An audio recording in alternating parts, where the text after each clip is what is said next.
Today, Francis Ngannou was sent to the upside down by Anthony Joshua. PFL's Don Davis was sad, as well as Cedric Doumbé lost via splinter in his toe.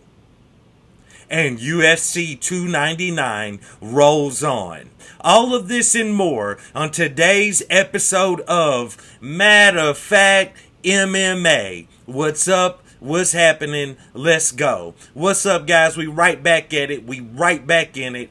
Back to hit you off with another video. This time we're going to go over quite a few losses by a few people, another win for the UFC, and so on and so forth. Let's start with the main topic, the main news going on right now. Francis Ngannou goes out there and gets sent to the Shadow Realm, first class, by Anthony Joshua in the second round.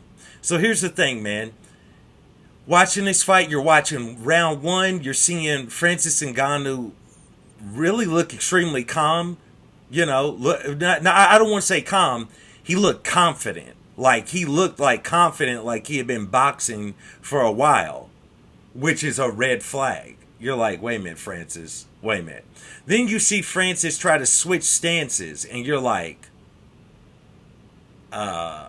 okay, I'm not sure how this is going to go, but maybe he's been practicing all of this. And then wham, next thing you know, Anthony Joshua drops Francis Ngannou in the first round. Francis beats the 10 count. Okay, fight continues on. Francis looks like he gets a little bit frantic. Looks like he wants to return the favor. Kind of typical of mixed martial arts. He wants to get his lick back, you know what I'm saying? He wants to return that punch. So that's something to kind of bank on. You're like, okay, Francis, let's see what you're going to do here. Let's go on to the second round. Second round, Anthony Joshua drops Francis again. Looks like he took a knee, but he's just kind of sitting there, collecting himself, beats the 10 count. Next thing you know, as soon as the referee says go, Anthony Joshua delivers the right hand from Zeus himself. You know what I'm saying? Anthony Joshua delivered the right hand from Galactus. We talking about all Anthony Joshua needed was a right-handed Thanos glove, and that would have been it. You know what I'm talking about? Francis Ngannou folds in half like a lawn chair, falls to the ground. His eyes are big. He's staring at the ceiling. He doesn't know what just happened.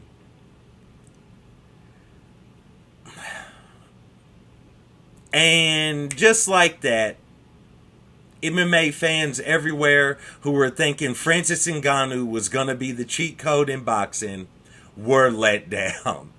And, you know, just looking at it, man, shout out to Francis Ngannou. Shout out to anybody that goes out there, has a dream, dares to chase it, jumps into it head first like Francis Ngannou did, and done well in his first outing, arguably by a lot of people. I feel Tyson Fury won the first fight, but just barely. It is arguable that Francis Ngannou could have won the first one. Then he goes out there and gets demolished by Anthony Joshua second round. And I mean, that's just what it is, man. Shout out to Anthony Joshua. Shout out to Francis Ngannou for daring to be great. And all I could think about is PFL's Don Davis sitting somewhere probably on suicide watch. I mean, you know what I'm saying? PFL's Don Davis is on a 4-time-a-day suicide watch, suicide check. They got to keep checking on this man. They got to keep all sharp objects away from him, keep anything at all that could ruin Don Davis, because he has to be thinking, man, I gave stake to Francis Ngannou in this company. He hasn't fought for me yet. He goes out there, he takes this major L, and I still have to figure out a way to sell a fight between him and Ferreira. Which, I mean, you know, I'm just joking.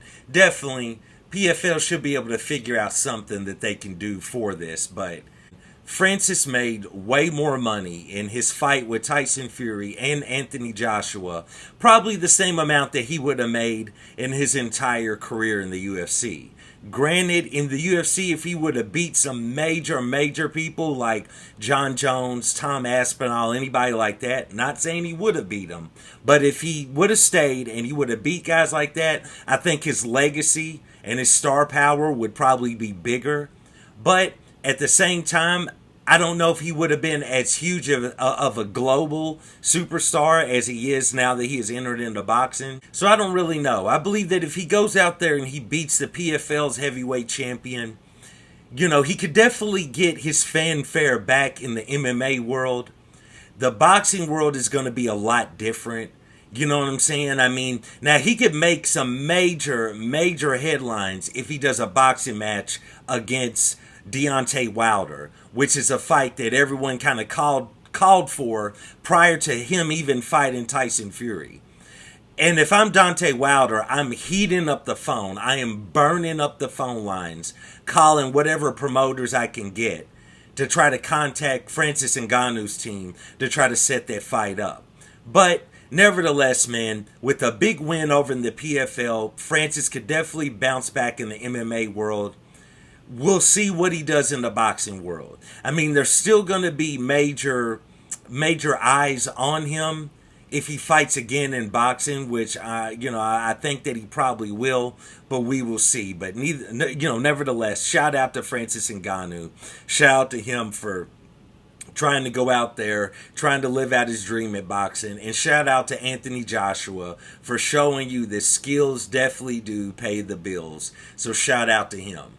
Now, from there, let's move on. As I was making fun of PFL and Don Davis, let's move on to another crazy thing that happened in PFL, because PFL just cannot win. So Cedric Dumumbe, he's headlining in the PFL in France, right? Huge card, or at least huge card for the PFL. He's definitely one of their more talked about fighters. Everybody wants to see what he has going on, what he's going to do. With that being said, I don't even know the name of his opponent. And for me to make this point, it doesn't even matter. The point of this is that the PFL cannot win.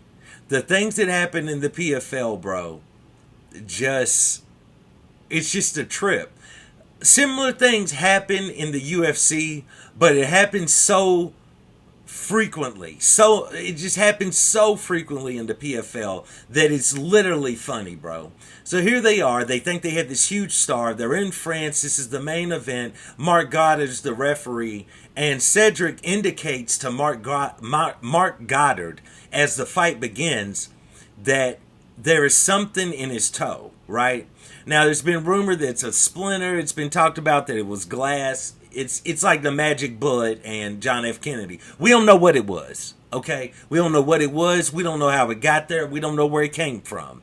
But it was in the man's toe, and the man was upset, okay?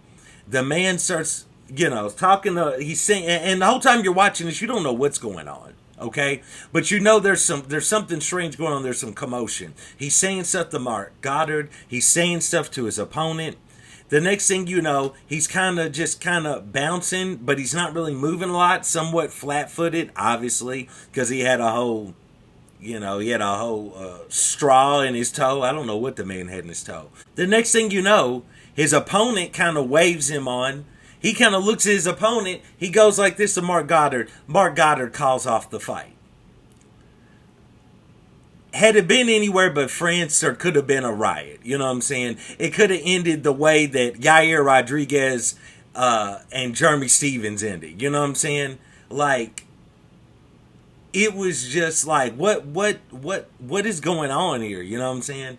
So, with that being said, the commentators are shocked as to what's going on. They feel like they're picking up there's something going on with his foot, but they don't really know. Afterwards, you find out that he has something lodged in his toe. He says that he is going to keep it in his toe. This is in the post-fight speech. That he's going to keep it in his toe just so he can prove that there was something in his toe. And there it is. That fight ends. PFL does not satisfy the fans in the arena that came there to watch that horrible card that at least they wanted to see Cedric fight and win. They're robbed of that. You know, we have to watch another Dan Hardy video where he tries to hype up PFL overseas. I'm sure they're going to try to rebook this fight with Cedric, but still, it just puts a black eye. It puts a stain on the PFL. It makes Don Davis look stupid again, which is not really that hard to do. And once again, PFL takes an L. So, I mean, bro, PFL, from their fighters constantly popping to the fighters that they signed from the UFC that are going to be the next big thing in their company, constantly taking L's to unknown people, to people pulling out of fights, to two guys who are training partners putting on the worst sparring match you've ever seen. I mean, it never ends in the PFL. Their issues, their problems. They couldn't get Kayla to fight a Cyborg. I mean, it's just, it never ends with them. You know what I'm saying? It just never ends. They can't get Francis Ngannou in the smart cage. Now Cedric done took this L in front of his, in front of his country. It's just like, bro, what is going on? You know what I'm saying? Like, PFL, what bad juju do you have? What voodoo did you do? You know what I'm saying? Like, why are you so cursed? You know what I'm saying? So, I don't know, bro. Like, PFL, I just, anytime you want to give them a chance and check them out, you're going to be disappointed. So, that's that for the PFL, I mean, look at all the fights that fell out in PFL versus Bellator. It's just like, bro, y'all cannot get it together. We're going to see how UFC 299 shapes up. I mean, when you're looking at the card, bro, I mean, the prelims alone could be its own major fight card. Maybe not a pay-per-view, but definitely for a fight night, it could be major.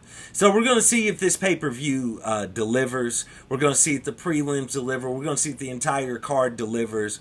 It was also amazing that all the fights stayed together. We only had one fighter miss weight. So that was... That's good to see. I was a little worried that I was wondering if all these fights were going to hold up. They definitely did. So we're going to see how it goes down. So, the UFC, by far, like they usually are, probably will be the biggest winner of the entire weekend. So we'll see if the card delivers. It goes down tonight, UFC 299. So, thanks again, guys, for joining me for another video. Please like, subscribe, comment. Let me know what you think. Let me know what you thought about the Francis Ngannou knockout. And I do want to thank everyone once again for joining me for another episode of Matter of Fact MMA. And I check you next time. Peace.